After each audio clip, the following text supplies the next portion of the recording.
이기우 지방분권개혁 국민행동 공동의장님께서 해주시겠습니다. 저는 그동안에 뭐 성인지 예산하고 뭐 이런 것들이 뭐 보장되고 이래서 상당히 이 개선된 줄 알았어요. 그래서 이게 이런 자리에 와서 좀 공부를 하고 좀 활동할 때도 그런 걸 좀 이해하고 해라 이런 뜻에서 저를 불러주신 게 아닌가 이래서 고맙다는 겁니다. 예, 그래서 그 헌법 개정안을 이렇게 쭉 검토를 해봤는데요. 다 제가 반대할 그런 안은 없습니다. 다 당연히 반영돼야 될 안이고, 제가 빈소리를 하는 게 아니고요. 제가 평소에 이렇게 돼야 된다. 근데 이제 오늘 그 말만 하려 그러니까 이 시간이 너무 남잖아요. 그래서 이 토론문을 보내라고 막 독촉을 하는데, 그래서 이제 여러 가지를 좀 생각을 해보게 됐어요. 그래서 이제 이 개정안에 대해서는 그 신옥주 교수님께서 자세하게 말씀하셨고, 또 제가 아까 이 소장님한테 여쭤봤더니 상당히 많은 토론을 거쳐가지고 집단지성을 통해서 나온 안이다 이렇게 들었어요. 그래서 상당히 좋은 안이라고 이제 이렇게 보고요. 근데 이제 제가 이걸 쓸 말이 없어서 몇 번 읽어봤어요. 그랬더니 한 가지 이 공통점이 있어요. 그게 뭐냐면 내용에 보니까 실제로 이걸 개정해가지고 이 상황이 바뀌는 거는 드물고 적고, 이 국가는 이렇게 하해야 한다, 조치하여야 된다, 이게 대부분입니다. 그러면 어떻게 그게 국가가 실현하겠어요? 그거는 법률 개정을 통해서 또는 지방자치단체 같으면 조례의 제정을 통해서 실현하게 되겠죠. 그런데 잘 해주겠습니까? 예, 잘 안 해줄 겁니다. 그래서 오늘 제가 그 말씀을 드리려고 하는 거예요. 헌법에 여성의 지위를 잘 보장해 놓는다고 해서 실제로 여성의 지위가 보장되는 건 아니다. 이건 마치 우리 헌법에 대한민국은 민주공화국이라고 보장해 놨다고 해서 대한민국이 민주주의가 되는 것이 아닌 것과 마찬가지입니다. 그래서 여기에 보장된, 저는 이 안에 대해서 지지합니다. 그러나 이것만으로는 좀 부족하다. 그러면 여기에 보장된 것을 적극적으로 현실에 구체화하기 위해서는 어떻게 해야 되느냐? 기존에 뭐 대부분의 시민단체들이나 국민들 또 이 여성단체들도 해온 방법이 두 가지입니다. 하나는 소송을 제기하는 겁니다. 이게 남녀 평등에 어긋난다, 이래서 헌법 소원을 제기하거나 또는 손해배상 청구를 하거나 이런 소송을 통한 겁니다. 그 다음에 두 번째, 이 국회의원 또 지방의원을 통한 입법 로비, 로비엔 여러 가지 방법이 있겠죠.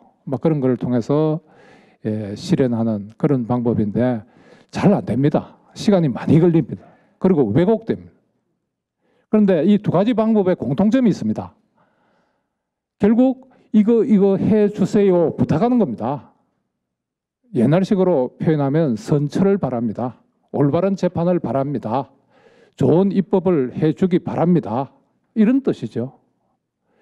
자, 그러면 우리 국민들이 이 위치에 계속 앞으로 부탁만 하고 살아야 될 거냐? 그럼 국민이 누구냐 이겁니다. 헌법 제1조 2항에 대한민국의 주권은 국민에게 있다. 이렇게 권력자에게, 권력기관에게 계속 부탁하고 선처를 바라고 이것이 주권자의 지위냐는 겁니다. 그건 아니잖아요. 이거는 신민 상태입니다. 신하 상태죠. 그러니까 권력자에게 선처를 바라는, 뭔가 이 아래 사람이 처분을 바라는 거죠. 그거는 주권자의 자세가 아니다고 하는 거죠.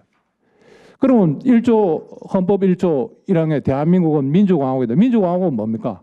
국민 다수가 국가의 중대사를 결정할 수 있어야 됩니다. 대한민국의 주권은 국민에게 있다 할 때 주권자는 뭡니까?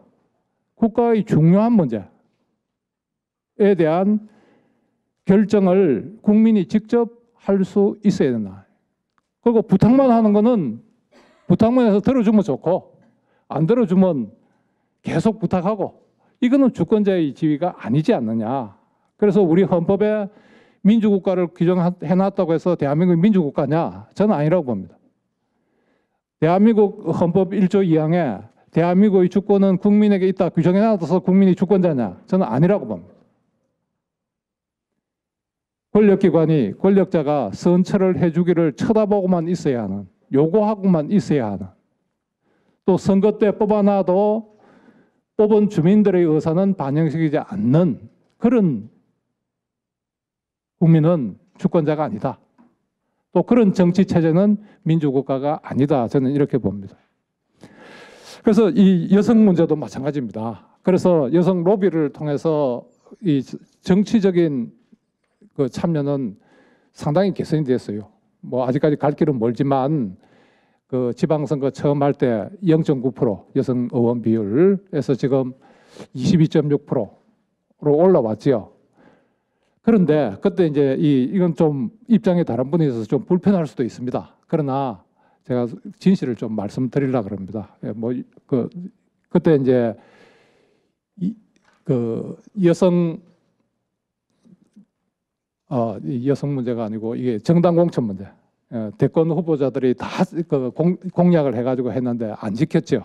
그래서 이걸 지킬까 말까 이 논쟁이 벌어졌는데 먼저 민주당에서 벌어졌고 그 다음에 이제 새누리당에서 슬쩍 동성했던 뭐 그런 문제인데 이때 많은 문제들이 이 지방의 그 중앙 정치의 예속 문제도 있고 이 뇌물 문제, 이 부패 문제 뭐 이런 것도 있는데 이 부패 문제를 얘기를 했더니 어느 국회의원이 남성 국회의원입니다. 그래서 그 말을 넣어놨어요. 39페이지 맨 위에입니다. 제가 이분 이름은 잊어버렸어요. 전 나쁜 말 하는 사람은 이름은 기억 안 합니다. 예. 나는 명세코 공천을 하고 돈을 한 푼 받은 적이 없다. 그분은 실제로 돈 받은 적이 없는 것 같습니다. 여성 정치 지망생들이 아침부터 저녁까지 지역구 사무실에 나와서 자발적으로 청소도 하고 커피도 끓이고 손님도 안대하는 등 온갖 구전 일을 다 해주는데 정당 공천을 폐지하면 누가 이런 허드렛 일을 해주겠느냐. 예, 이 공천 비율은 높아졌지만 부탁이라는 게 이런 겁니다. 그래서 그때 당시에 이 강대인 원장님하고 저하고 적극적으로 이 정당 공천 폐지를 주장을 했었는데 그때 우리가 내놓은 안은 훨씬 앞서가는 안이었습니다. 여성들의 이 지방 선거에서 한 30% 내지 40%의 당선을 보장하는 그런 제도였는데 아마 실현 가능성 이것 때문에 아마 여성들께서 정당 공천을 유지하는 뭐 그런 쪽으로 앞장을 서셨던 걸로 이렇게 그리고 좀 섭섭하기도 했습니다. 왜냐하면 저는 이게 정말 국민의 한 70%가 이 정당 공천 배제를 원하고 있거든요. 기초선거에서. 그래서 자 그러면 로비는 이런 문제가 생긴다는 겁니다. 그러면 어떻게 할 거냐? 저는 여성이 다수라고 생각합니다. 결론을 내려야 되는데 왜 다수냐? 그리고 50% 그냥 50%가 아닙니다. 저도 봐도 우리 집에서 딸 하나, 아들 하나니까 여성 반, 남성 반입니다. 그러면 저는 딸의 문제가, 아내의 문제가 잘 해결되기를 바라죠. 잘못 해결되기를 바라겠습니까? 그래서 아마 남성들도 낮게 봐도 한 25%는 여성 문제가 해결되기를 바랄 겁니다. 그러면 여성과 여성을 정책을 지지하는 분들이 다수입니다. 그러면 우리 다수가 민주주의 국가에서 항상 약자의 지위에 있어야 되느냐 하는 이런 문제가 생기는 거죠. 그래서 국회의원들이 또 지방의원들이 또 행정기관이 잘못할 때는 우리가 거부할 수 있어야 됩니다. 그것이 국민투표입니다. 또 우리가 요구하는 우리가 필요로 하는 것을 해주지 않을 때는 국민들이 직접 할 수 있어야 됩니다. 직접 법률을 만들 수 있어야 되고 조례를 만들 수 있어야 됩니다. 국민 입법의 문제입니다. 헌법도 그렇습니다. 이번과 같은 기회에 혹시 넣지 못한 사항 이런 게 있으면 국민들이 헌법 개정을 발안할 수 있어야 되고 거기에 대해서 직접 결정할 수 있어야 된다는 것. 그래서 정말 이런 거를 실질적으로 실현하기 위해서는 이 국민 주권을 실현할 수 있는 직접 민주주의 도입, 이것이 굉장히 필요한 것이 아니냐. 그래서 저는 이렇게 생각합니다. 여성 문제만 해결하려고 하면 여성 문제도 해결하기 어렵다. 그렇기 때문에 이제 이런 직접 민주주의를 이번 헌법에 넣게 되면 이런 문제들, 우리에게 산적해 있는 많은 문제들을 해결할 수 있는 그런 그 무기를 갖게 되는 것이다. 이거 아주 최신 무기입니다. 예. 그래서 그런 말씀을 드리고 싶고요. 그 다음에 그런 거 되겠냐 하는 이런 패배주의에서 벗어날 필요가 있다고 생각하고요. 마지막으로 제가 말씀드리는 것은 지금 30년 만에 찾아온 개헌의 기회입니다. 이 기회를 놓치면 상당한 기간 동안 우리 개헌을 못하게 될 겁니다. 당연히 여성의 지위 향상을 위한, 성평등을 위한 규정도 들어가기 어려울 겁니다. 그래서 개헌 이 동력이 충만해 있을 때, 지금 국민의 70%가 지지하고 국회의원의 대부분이 찬성하고 있고 개헌 특위가 구성될 때 이런 기회에 개헌을 반드시 해야 된다 하는 그런 생각을 합니다. 예, 감사합니다.